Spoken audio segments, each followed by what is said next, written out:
Buenos dias, good morning. I'm so grateful to the Creator for another day of breath and life, and for all of you that have joined us this morning. I am Deborah Camarillo, and I am the proud daughter of Esteban Leos and Anita Figueroa Camarillo. In honor of the upcoming Mother's Day, we wanted to have an informal conversation that we'll call Comadreando about motherhood. I know there will be some words spoken that will resonate with you and some lessons learned. So let's get started by introducing to you the three maestras. Maestra Susan Armijo. She was raised in El Monte, California, and has been a danzante for over 30 years, sharing and incorporating traditional healing. She learned under the guidance of Maestro Florencio Yesca, a master teacher of indigenous Aztec dance and ceremony from Mexico. They performed all over the world, sharing ceremonial dance. Even in 2004, they performed in Rome for their Nobel Peace Prize laureates, and they were featured in the cover of Native People magazine. She is a massage therapist and works with loving touch, body energy, and Mayan abdominal massage. She is the co-founder, along with Maestro Jerry Theo, of Sacred Circles in Whittier, California. And she is the mother to two daughters. Next, we have Maestra Alicia Chavez, and she comes to us from San Diego, California. She is the first generation college graduate in the areas of social work and women's studies. She is the co-founder of Iscali, a local nonprofit in San Diego that bridges the arts, education, and community involvement.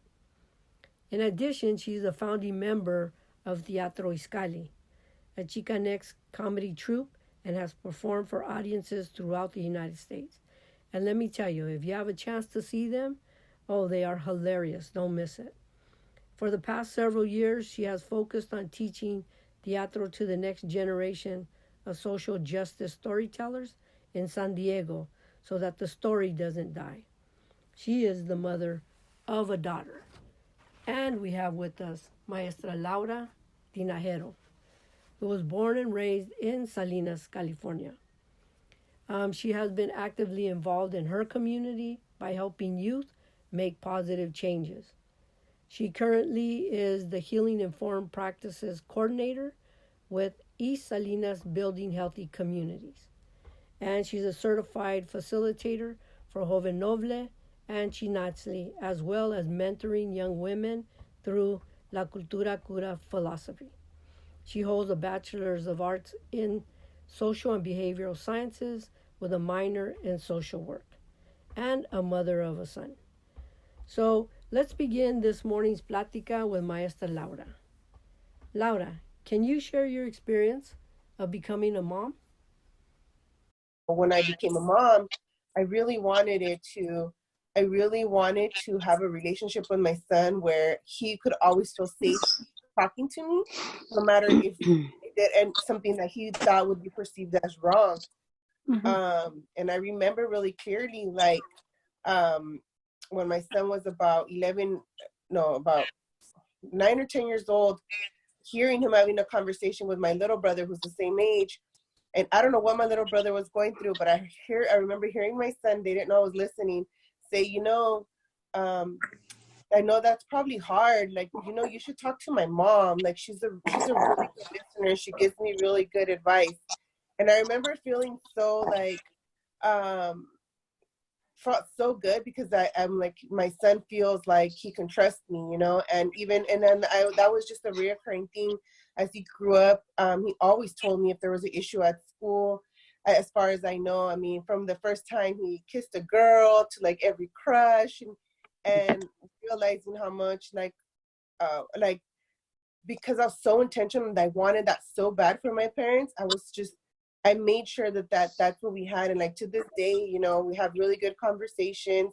I don't push it, but like I'm very open and I'm not judgmental when he shares things with me. And I'm really proud of that. And other people have shared like that about us, that they're like, I can't believe he tells you all those things. And I'm like, yeah. And I mean, I want him to tell me because, and not be judgmental, but like when I can offer advice, yeah, because I'm his mom, you know, I'm like, always try to look out for him. And, you know, I just never wanted him to be scared. So when you said that about Susie, I think like for me was just like how Jerry says, like sometimes our parents do things based out of trauma, and how we can still learn from them, and how I was already recognizing that back then, and how important it is to, for me and for our relationship, even though it was, you know, younger and it's a boy. And even then it became so important when I became a single mom, that when his dad wasn't around, that I relied so much on that relationship that we had been developing together. And so I don't know if that's something I could maybe focus on, but that was like the first thing right now when you said that, that made me think about, like, as a mom, like the lessons that I learned and what I wanted to do growing up, and how it's impacted me, and the way that I have a relationship with my son. Well, I think that's beautiful. And then, like, Absolutely. I go naturally, you know, because I would say, like, Alicia, because Laura, you have a son. Alicia, you have a daughter. I mean, how did you create that? What was that like for you? Well, you know, when you started to share, Laura, I started thinking about, for me, it was always very important to have a relationship with Yadi where to have that open communication, but especially for her to feel comfortable to talk about like her body, sexuality, sex, everything that's related to that. I mean, I at the time when she was a year old, I started working full time again, and I was a health educator. I was a teen pregnancy prevention program, and I was doing sex ed basically. So she always grew up knowing the correct terms for her body, her anatomy. You know, she was 3 years old and she would say her vagina, my vulva, and all that stuff. And so, so I have a funny story about that I could share. But so Let's hear it. she, Let's hear it. well, you know, I was working full time, and Mase he was in college, you know, so sometimes he would have to take her to school. And, you know, we were poor, you know, still, you know, he was still going through school. I had just graduated, but I was working. And this one instance, he took her to school. He was taking her to classes. Imagine that, at UCSD. Back in those days, you never saw, you know, people take their kids. But, you know, ni modo, we didn't have a sitter, so he took her to school. And he had her, like, in her little stroller. And the little strap, somehow, it was like,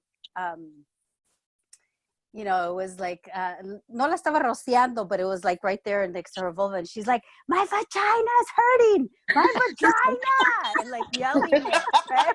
And he said, when he tells the story, it's hilarious. I wasn't there, but he was like, oh my God, he was like panicking, you know, because he's like, you know, people are looking at her, what was that little girl in that stroller screaming her vagina? A little toddler, you know? And she was like 3. So, you know, that's just an example that, you know, she always, you know, it was never nothing to be ashamed of. There was no shame in knowing your body, your anatomy, and how it's a part of you. So we've always been very open in talking about things about that kind of stuff, like sex and, you know, birth control and all that. And maybe it's because, you know, that was the line of work I did. And I mean, I taught those classes. I worked with a lot of teenagers. So naturally, I wanted to have that communication with my own daughter. So, but that kind of made me think of that. And, you know, that's complete, you know, a complete opposite of how I grew up, because that was never talked about in my home. Nothing. Like, I think by the time my mother had the conversation with me about getting my period, you know, I was like, oh yeah, I already know all that. You know, it was like, yeah, pa que me dice, you know? And so I wanted to make sure with the Yadi that when she had her first moon, you know, that we honored that. So we had a circle for her. We had a gathering where the women from our community came together. We had a círculo. We had like a like a rites of passage for her. We had the flores, we had the palabra. They all gave her consejos, and they had regalos, and so again, that was so different from how I grew up, and so it's kind of started like a little tradición where the other Yari's the oldest out of like our circle, so after her, then like all her friends then started getting their moons, so we started doing that for them, and it still continues, where now she's her goddaughter, she's a madrina to a young mujer when she had her first moon, so then I taught her, and then she did the círculo for her goddaughter, so it keeps going. So those are the some of the things that I didn't have that, and it wasn't I'm not angry or bitter about it. It was just that's just the way it was. But I was consciente that I wanted to have a different relationship with my daughter. So, and so, Laura, you were able to create that relationship with your son, and actually been as a single mom, right? Because you did a lot of that parenting by yourself, and then Alicia, you had that relationship, and you were fortunate because you and Masa were there, to help her and bring her up in that way with the influence of the Red Road and the influence of danza and the community and very cultural piece to it that added, kind of that extra layer of support and strength. And then coming back to Susie, because maybe you might be the one we start with, because it kind of jumped off from you about as a child being in that environment where, you had to create a relationship with your mother because, she wasn't that available emotionally. And how did you create that to the point that now you had two daughters and were able to, establish a great loving relationship with your daughters? So right. How did that happen for you?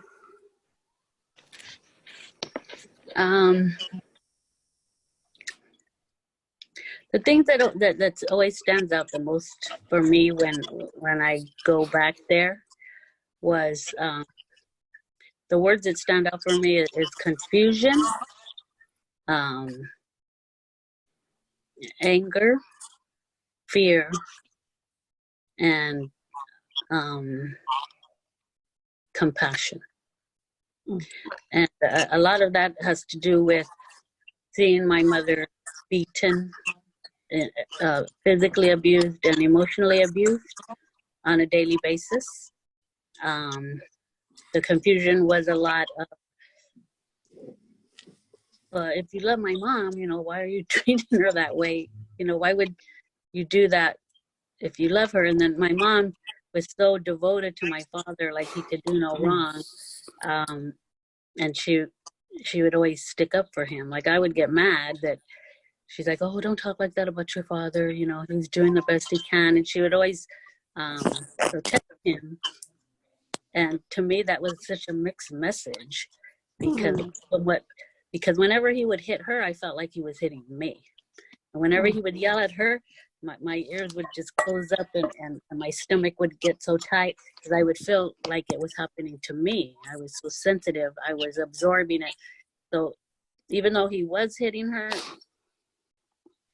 I felt like the pain was transferred to me.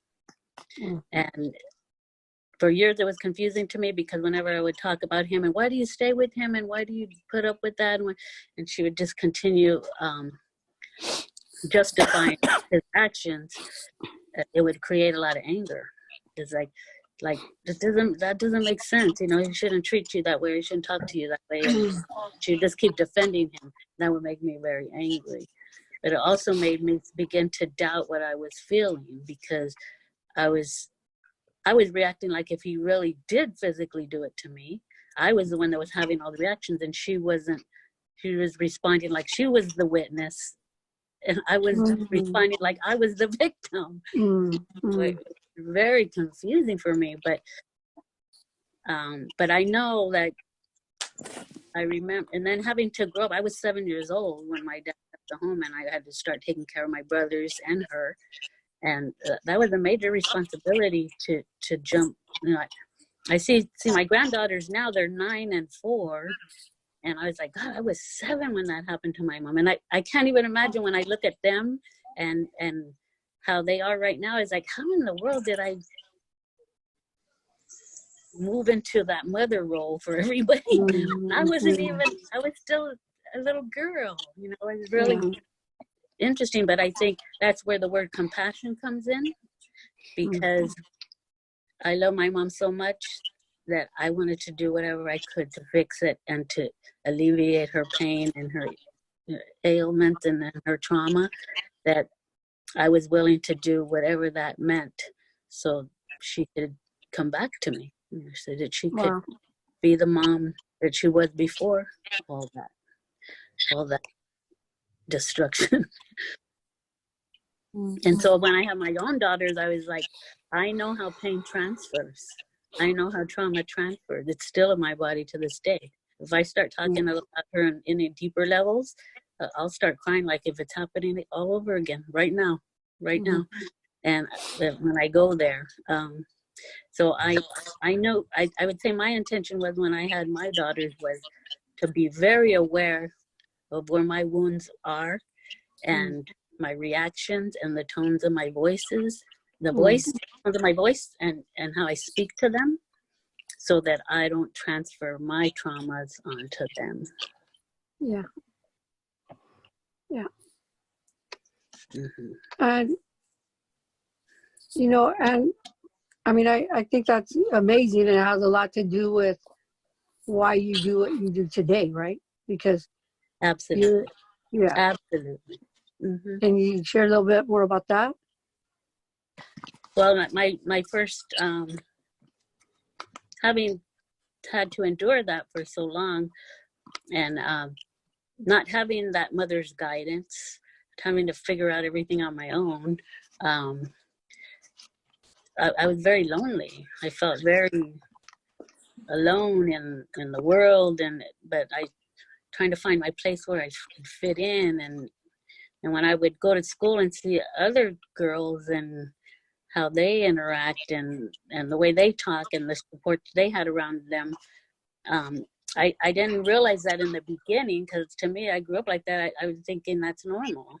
But when I started interacting with other girlfriends or going to their house and see how their family was raised and how their parents took care of them and stuff, it made me feel even more alienated. Like, well, nobody's doing that for me. Like, it almost felt, it created that wound of you're not wanted, which is such a deep wound. Like, or you're not worthy because your parents don't take care of you that way.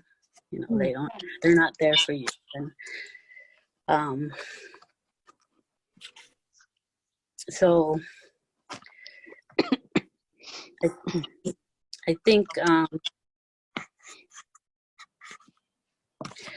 because of that, that was like the beginning of all my when I got to my high school years, of all those wounds that come into a lot of teenage girls, as far as you want to be accepted, you want to be wanted, you want to fit in, you want to belong, you want to be loved, and how I can see very clearly how that creates the behaviors of a lot of these young girls and why they do what they do, to get that attention, to get that love, to get that validation, to be accepted, because we're so starved for that, and that hole in our heart is so big that we're willing to settle. We're willing to do a lot of things that we wouldn't normally do.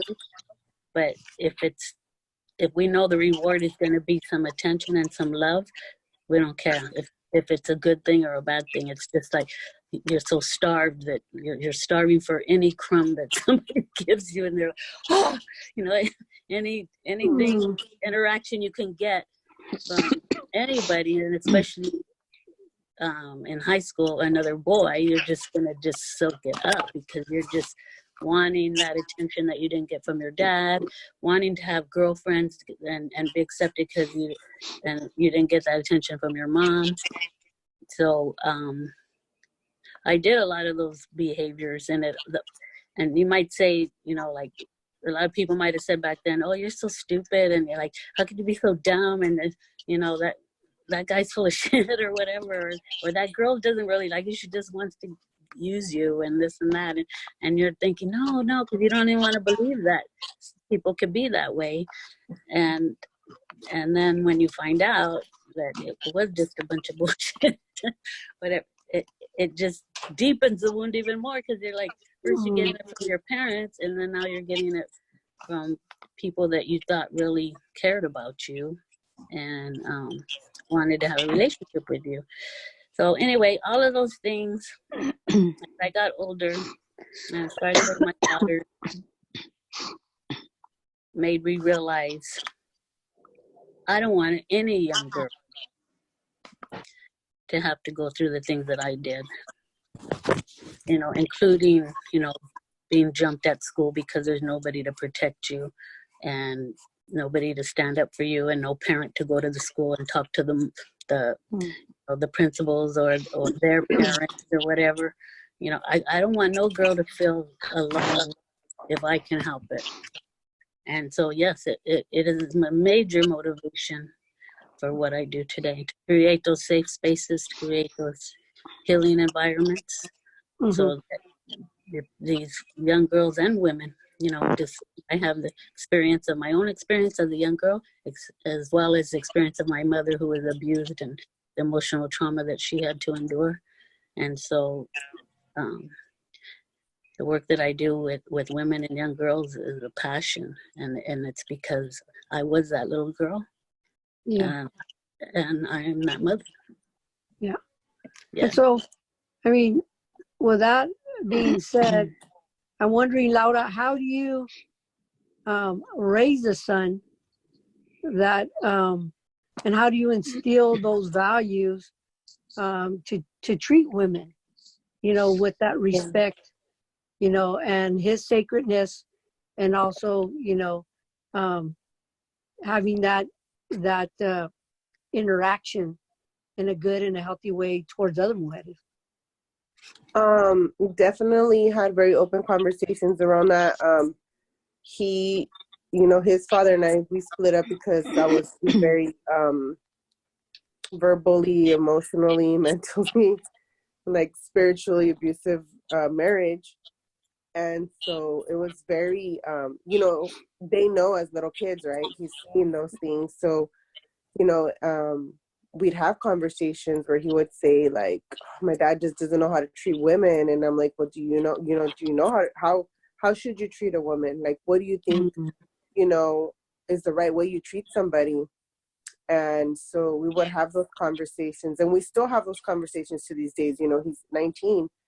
A lot of conversations around, what you see on TV and how you see relationships on TV, or how you see women on media. It doesn't portray really how women might look or be when you know you're dating. There's a lot of pressure for women to look a certain type of a way or be a certain way, and we we have a lot of conversations around, like, what do you want in a partner? And he's really open with me. He's really open with me about what he's looking for in a partner, how he is as a partner, and for now, I feel like he's gonna be a really great partner to someone. Like, he's very considerate, but it's really like really having conversations around, like, what your dad did. He had his own traumas, had his own stuff, but that didn't excuse his behavior. Like, that's not okay. You don't treat women like that. And just because he may have been some type of way doesn't mean I expect you for not to be that way. And this is how, and that was a big reason why I left his dad, because I didn't want him to think that is, I don't want my son to grow up to be that man, and I wanted to break that cycle of abusive men and with him. I wanted him to know, like, he's sacred, he's special, and if he loves himself, he will never treat his partner like that. So it's always having those conversations with him.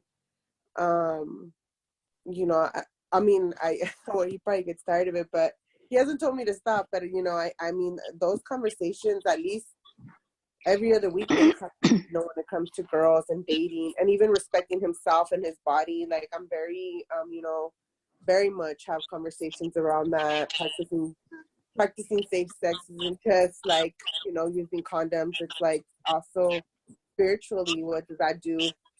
So we have those conversations. He's never like shut me down. He always listens to me. He always hears me out.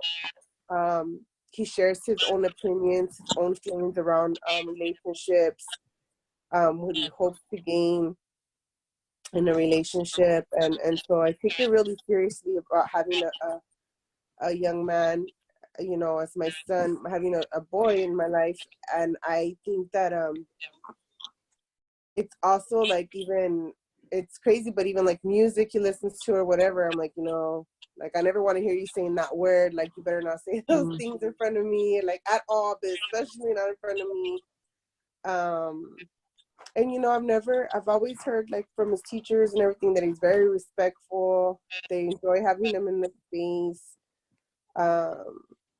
And I hear like even just the way like his friends are around him when I've heard them talk, how they might be a certain way around girls, and like they know that my son's not like that. And even hearing from my nieces, right, they go to school with them, like, oh yeah, he don't have that kind of reputation, or no, everyone knows he wouldn't be that, he's not that way. Like that makes me feel good, and I hope that that will follow him for the rest of his life, and that he'll keep his own values, and treat women in a respectful manner. And so yeah, but I think it's something that I'm just very on my mind, like having those conversations and hearing him out, and really just working hard to break that cycle, you know, so that he can have a much more healthy relationship the day he chooses to be in a long-term, you know, relationship. So, and I'm thankful that he allows me to like share how I feel about stuff, and that he's open, and that he has conversations with me about that, and he talks to me about girls and his relationships. And so I feel privileged that as a mother that he trusts me, and that you know, he shares those things with me, and that I haven't to this day, like I don't have a red flags about the way he is, or worried about how he might treat a person. Like I haven't, so far he showed to me that he's a respectful young person. So I just, you know, keep praying and keep doing the work, that's how he would be for the rest of his life. And he knows. He even tells me, like, I know the day I get married or I'm with someone, you're always going to take my wife's side. You always take the side of the woman. And I'm like, exactly, you know? So, and I think that's how much he knows that I'm like, you have to respect women, and you know, and he's also very like, it's funny because he'll say like, I don't want to be with a girl that doesn't have opinions. Like she needs to be, I want, you know, to be with a woman that's strong enough to have opinions. So I'm like, all right, cool, you know. So, you know, so it's nice to hear. And, you know, yeah, it's interesting. He has his idea in his head of what kind of a person he wants to be with. And at his age, I wasn't thinking like that. So it makes me happy to know that that's where he is. And I hope, and unless he's got you know, I'm being blinded because I'm a mom, but he's pretty consistent with his answers and the way he says things. So that makes me happy. Okay. And then, you know, thinking that same way. So Alicia, what do you think are like, you know, the main ingredients or the influential points that for a young woman to, you know, to look at herself as sacred, you know, and you know, as a mother, how did you kind of, you know, drop in those little, you know, those little elements for your daughter? That's a good question. I think that, you know, we were young. Like I said, we were still in college, you know, when she was born. And so we, you know, we're figuring that out, you know, going to school, becoming parents, being activists, being danzantes and all that. And then, you know, we started our organization, and she was 2 months old when we started the organization. Wow. And, you know, it was a group of, we were all students at the time, machistas, activists. And she grew up in that environment in the sense of being always in community, in that sense, in familia like that. But there was like no, she was always involved. We had meetings, if we were at marchas, when we started the theater group, she was always a part of it. So she always had su lugar. Even though she was a child, she was never set aside, like her voice didn't matter, or what she was bringing to the circle. So she always had a place in the circle, all of the circles. If it was, you know, in ceremony context, or if it was in the theater group, or if it was in the escuelita projects that we did. And she was opinionated. That's the other thing, is her own spirit, her own medicine, is that she would speak up, and she always, you know, in performances, you know, she's been performing with us since the beginning. She was like 2.5 years old. So she always knew that she had that space. And so, and she took up that space, and I think that that's been such a blessing, that I didn't realize that at the time.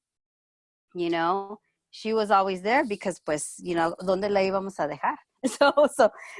But it never crossed our minds, like, what, she's not gonna be a part of this? No, she was always a part of it.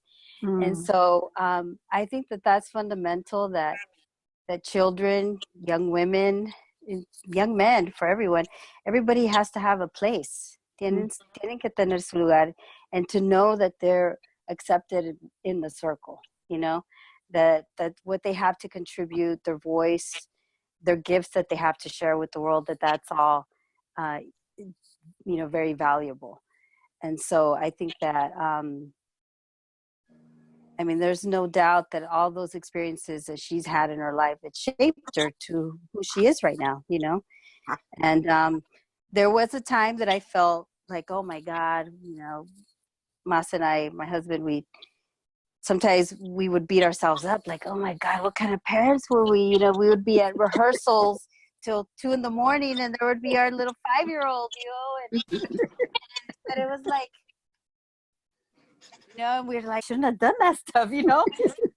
But then when we would say, oh, we're just gonna quit all this stuff, later when she was older, she'd go, no, we can't quit, we got to do this work, you know. And it was like, and so then it was like, she was then like reminding us, like, of why we've done the work all those years. And so and you know, and she tells us, no, I mean, I love, you know, that's part of her poem that she shared with the comadres at one time. Yeah. Is it's, you know, that she shares that she loves that she grew up like that, being a part of this comunidad. And but I think that that's fundamental, is que tienen que that they're cared for, you know, that they're loved, they're accepted, they're validated, they're valued. And that's all part of, you know, having their lugar. Beautiful. So if you could give one consejo out there to all of the mothers out there, the soon-to-be mothers coming, the mothers that are retiring, you know, what would that one Retiring? be? Never retire. I mean, All right. Maybe as a mother, that's for life, por vida. So, so you're like, get over the illusion that it's gonna end. Yeah, no, because it doesn't. No, never over. And you don't want it to be either. So, you know, I think when you said that question, the first thing that came to mind was to have self-compassion. To remember that, you know, you're also growing at the same time as your child is growing. And so, you know, as your child goes through these different phases of life, you know, being in elementary school to an adolescent to going away to college, and you're an empty nester, and then they come back, and you know, all that stuff. And then the relationship is always changing and evolving. Yeah. And part of having that self-compassion is recognizing that, you know, you're always doing your best too. You're doing your best, and to be there for your child. And even if you you know, you're upset with them or whatever it may be, to know that if you need to take some time away, or time out or whatever, that's okay. Not to beat yourself up. Like the example that I gave them, us and I would beat ourselves up going like, oh my God, look at Paris, we were taking our kids to all these marchas and all this stuff and all these ceremonies all the time. But it was like, there's a bigger divine plan being played out. And many times we don't know what it is. And so it's trusting, you know, also in that divine intervention, in that divine plan.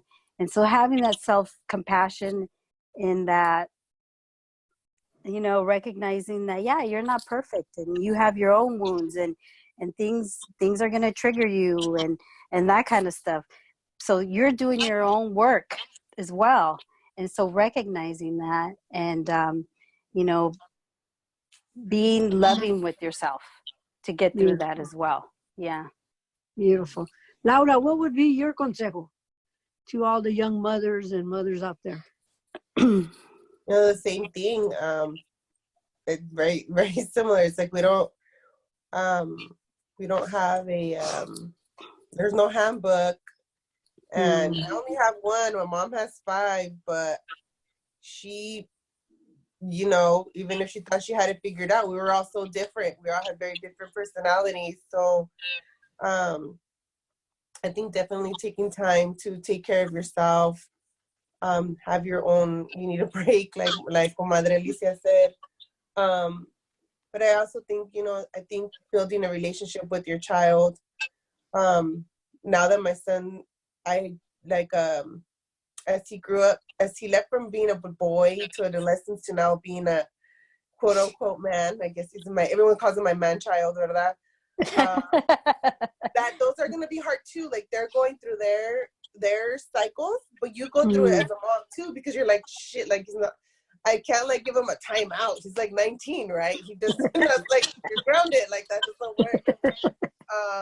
But understanding that's normal. You know, you're gonna go through your own transition and cycles as your children are too, because parenting looks different. It looks different in every cycle of their life, you know. To just, you know that that's normal, and that kind to yourself, and just go along for the ride, and even as your children become adults, you know how important it is to still continue that line of communication open, because that's when they're gonna come, life is gonna get hard for them, and they really are gonna be coming and asking you for advice, and so just I feel like very privileged and blessed that I can have that with my son. So but yeah, and the transitions can be hard for you as a mom too. So just transitions can be very hard. And that it's okay, you know, and if you need to seek out other moms to talk to or vent to or whatever, that's okay. Yeah, that's great. And Maestra Susie, what would your consejo be? Primero Dios, pray hard. First thing in the morning. Always that's the first one. Just your connection to that higher power, whatever and whoever that is for you, because of the things that we're faced with in our lives and the challenges, and especially even what's going on right now with the pandemic. It's so much bigger than us, and we don't have the answers, and we have to really come to a place of surrender sometimes, and be okay with that you don't know the answer, and be okay to be able to express that to your children as well. Like, mija, this is a scary time. I'm scared too. I don't know what's gonna happen here, but we're gonna get through it together. I'm here for you, and we're here for each other, and just reassuring them and continuing to maintain that safe space for them. I think it's important for us all to have that person in our lives that we can go to, that and a lot of for us it's our grandmas. We went to the grandmas for that comfort and that reassurance and that wisdom and that inner strength. But we don't all have grandmothers, so it's important to find women in our communities and women that we're connected to in our relationship that can provide that reassurance and that sense of safety and inspiration that it's going to be okay. It's going to be okay. The lesson I've always enforced with my daughters was the power of choice and consequences. Choice and consequences. And I always, explain to them, you're never, we all make mistakes. We're never always going to make the right choice. We might think it's the right choice at that time for the situation that we're in, but at least try to make your choices consciously and not reactively, and know why you do what you do. If you're going to contemplate it, it's something like, especially when they're in high school, like they know they're not supposed to be doing certain things, but it's like, oh man, I want to go with them and I want to do what they're doing, and they're going to decide to make that choice to do it regardless if I said yes or no. So I always really enforced with them, like, if you're going to do that, at least do it consciously. Know that you're going to do something that you're not supposed to do, and know that you're going to be willing to take responsibility for the consequences of doing it anyway, and be ready to accept that responsibility and whatever that entails. And knowing that there's some choices, that whatever the choices that you make affects everybody that you're connected to. Yeah. Whether they're good choices or bad choices, everybody that's connected to you is going to be affected by those choices. And there may be some choices that you can't change. And for me, that was like, I was really focusing on pregnancy. Like, either you're pregnant or you're not. There's no halfway in or halfway out. Either you are or you're not. So you have to be ready that when you're going to make that decision, are you ready to take responsibility for that choice? I didn't want to shame them that sex is bad or sex is good. There's consequences that come with that. And so make sure you have your, I always tell them, I wouldn't say this. I was, don't be silly, wrap your willy. Get